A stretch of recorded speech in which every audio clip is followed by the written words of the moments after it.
it starts burning again, that is like the biggest shame that you can ever have, and you are teased relentlessly on it, and you just hope that someone comes along and does something stupid in very short order so people can stop teasing you about not knowing how to put a fire out, and they can tease somebody else about something stupid they did. So I've been involved in a few of those in my career, and it is not a source of pride. But some of the things I've learned over the years too is sometimes we talk about effective use of water and converting it to steam and heat absorption, and sometimes it's just overpower it with water. So again, a lot of stuff in your home is going to hold heat in. Again, that's the purpose of insulation, but clothing as well. So if you have fire in a closet, and you just kind of sweep over it with your hose line and the flames go out, again, that could be stuck in between there, that heat, and not much water dripped in the middle of that pile. So it's going to start festering and building up again on its own, and then eventually break out into flames again. And obviously, those things that are in everybody's home, the stuffed chairs and the love seats and the couches and the futons and the mattresses, all of those are going to be your nemesis when it comes to overhaul, because they are designed to hold heat in and don't readily let you absorb the water. It'll hit, but then what's on your stuff? Stainmaster. So liquid hits it and it rolls off. So it's hard to get those deep-seated fires. And that's going to be a little bit in contrast with property conservation and scene preservation. Property conservation is try to do no more damage than you have to do. So yeah, I just kind of told you in overhaul that if you have to make a judgment error on a little bit more water flowing than a little bit less water flowing, to make sure that you don't get that rekindle.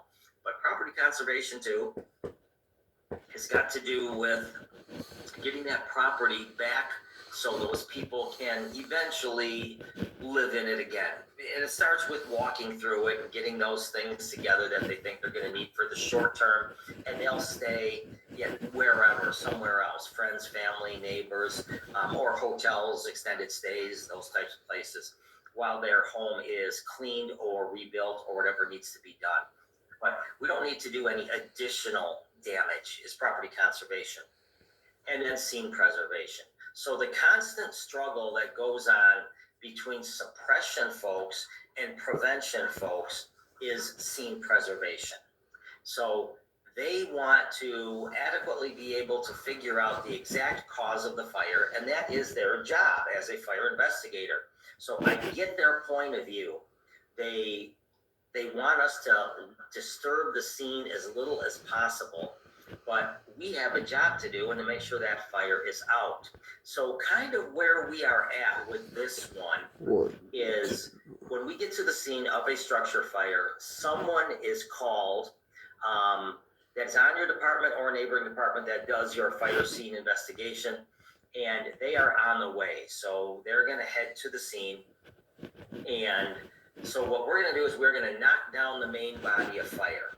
That's a good place to take a pause, because right now there's a ton of steam in there. We need to let that work its way out of the building. All of that smoke we want to get out of that building. We're going to change our air cylinders so we're fresh to go for the next time. We're tired, hot, and sweaty, so we're going to go out and take a drink of water and do a little bit of rehab.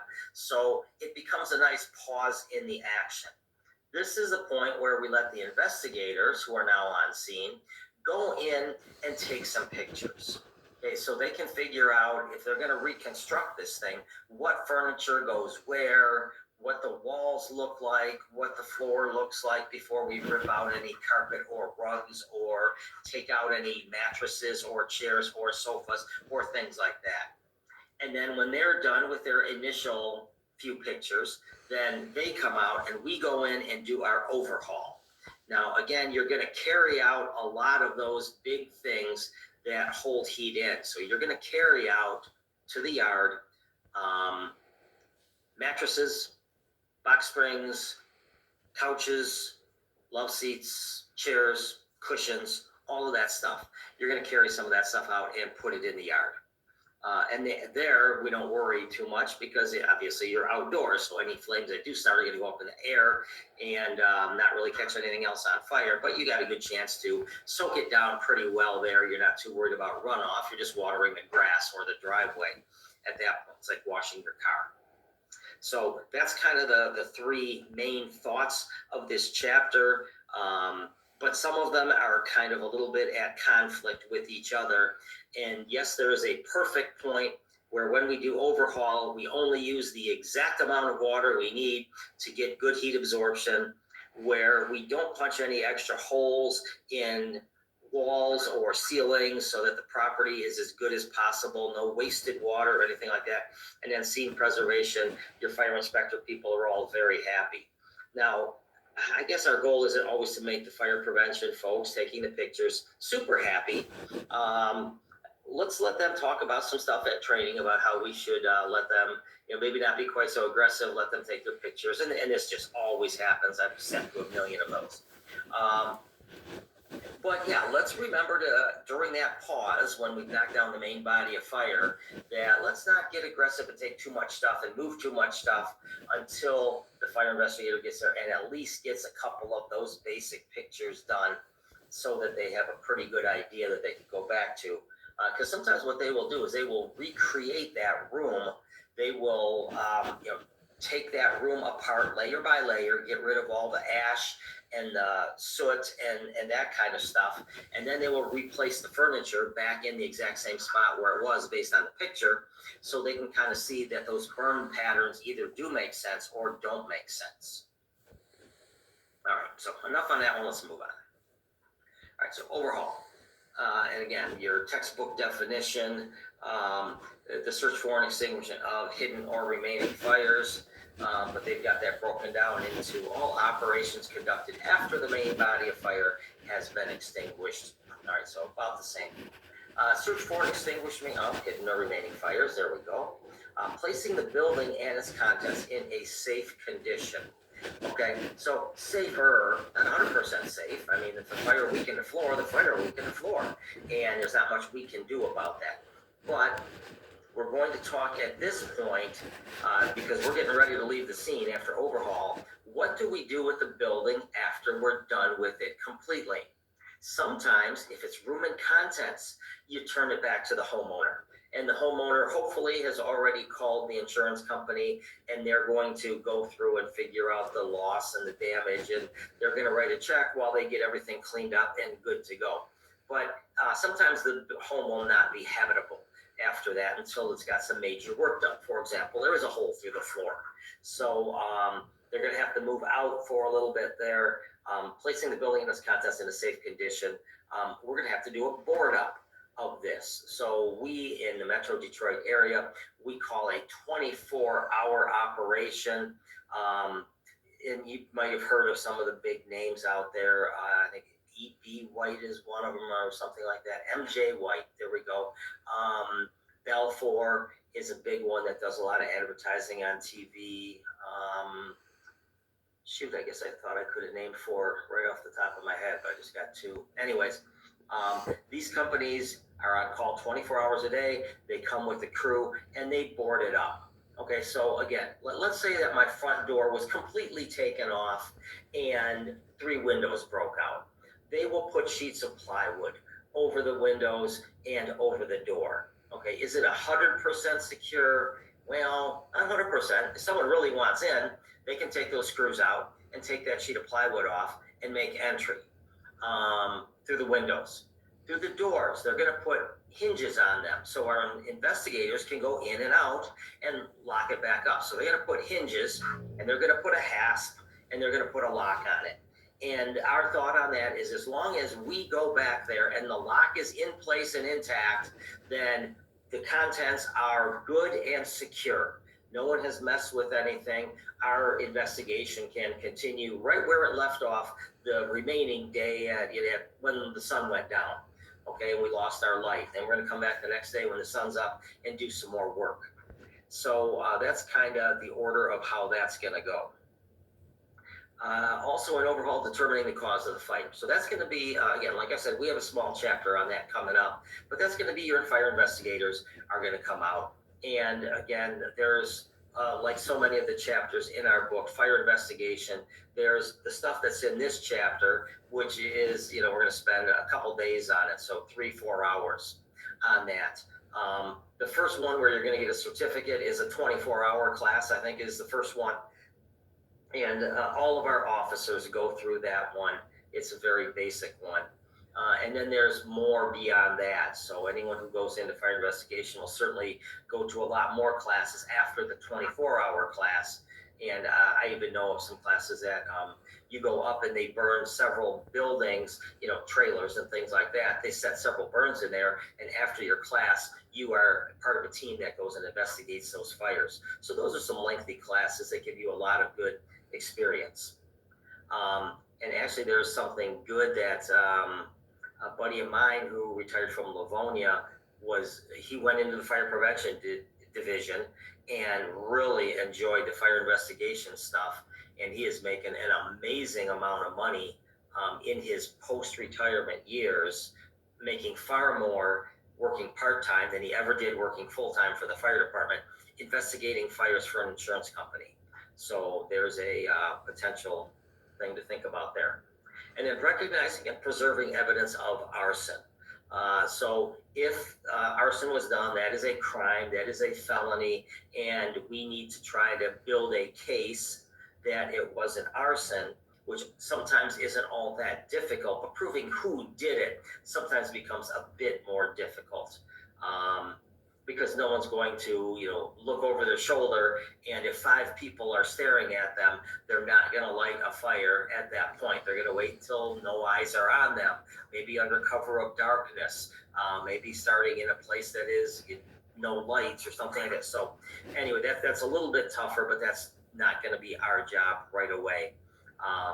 But they don't want us to destroy the scene, blast everything, put it on a straight or a solid straight, and just blast the heck out of everything in the room, and it's flying everywhere, and it's fun, and you giggle, and then your officer looks at what you've done, and the fire investigator looks at him, and then you realize that, oh, darn it, I think I'm going to get a couple of lectures here, and you will.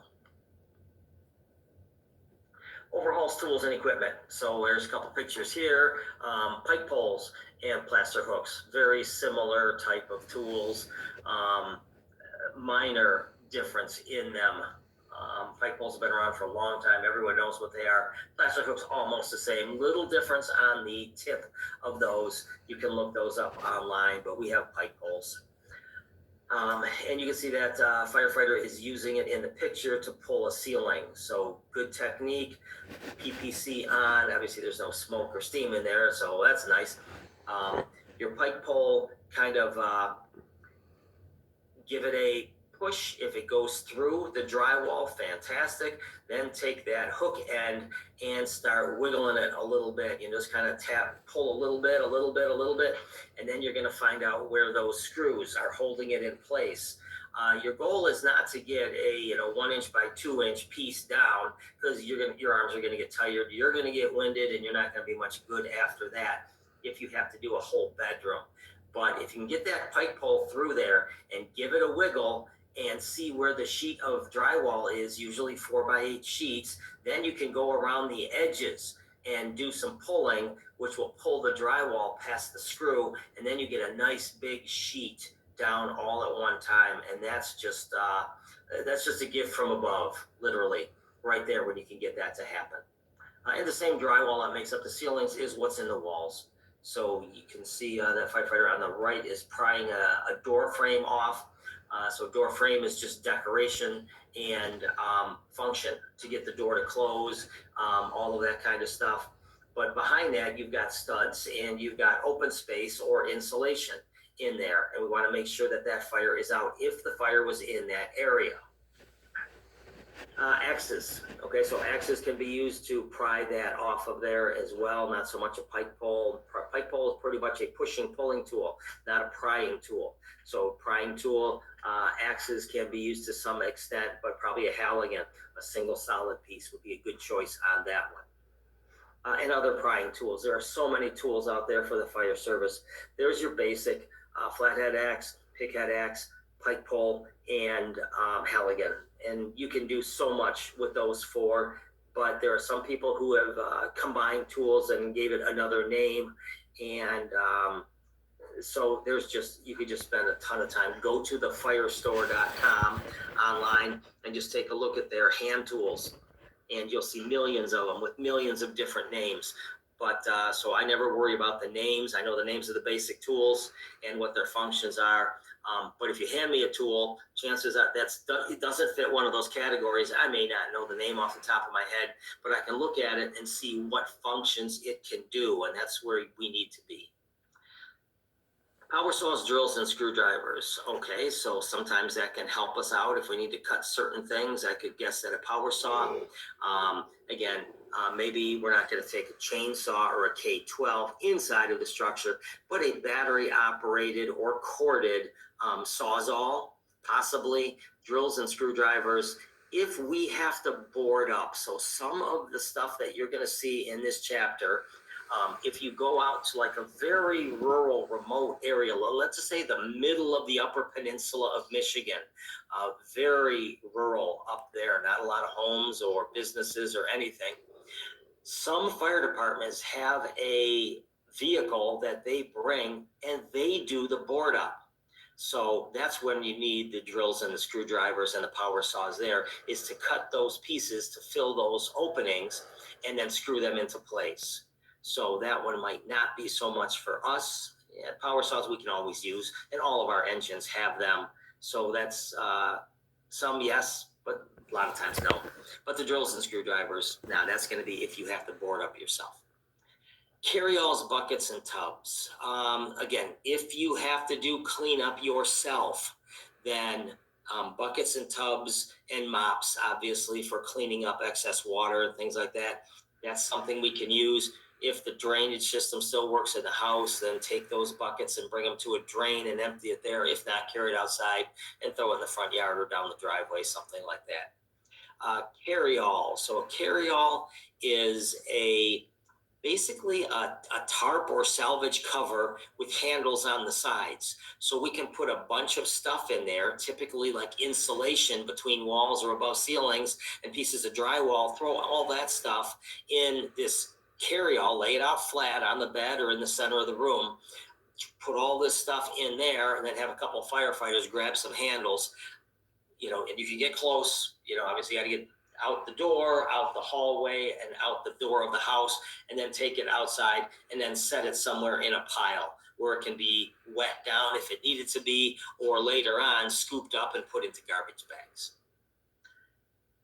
Shovels, bale hooks, and pitchforks, okay, for scooping up debris off the floor and things like that. Again, we may not do a lot of that. That might be more of the board up type of a thing. So let's kind of figure out that we in Livingston County are not going to do a lot of board up operations. We're still covered by those 24-hour places, but some places do. And then a thermal imager. Thermal imager is an excellent tool if used correctly and you know how to read it. And that can help you locate hot spots. Okay, now prior to the thermal imager, we used to have a heat sensor, which didn't show an image, it just had a needle. And if something was hot, it went to one side of the needle and the cool stuff were on the other side. Thermal imager is certainly the next generation of that. So all the heat sensors are now gone, replaced by thermal imagers. The thermal imagers just have so many more functional capabilities that it makes sense. So thermal imagers started out with a black and white image. Some have added color. They have gone down from what am I going to call the size? Toaster size item. And now they have some that will actually, the D-ring will clip onto your SCBA waist strap or chest strap. So much lighter weight. They do a lot more. They can transmit that video signal back to the incident command post so the IC can see what you're doing. So just amazing what they can do. They've gotten so much better. And that's one of the tools that did not exist when I started the fire service. And then it existed and then it changed and got better. So that's one of those ones I was able to see go from, nothing to where it is today, which is pretty cool. And again, as we finish up this first section, purpose of overhaul, again, search for an extinction of hidden or remaining fires. 4 tools commonly used to perform overhaul. And so pike poles, axe, prying tools, so Halligans, and then power tools. So all of your battery operated or corded drills and saws and things like that can be used also. If you have any questions, feel free to, I think the raise hand does work here, but just unmute and chime away. That's okay too. All right.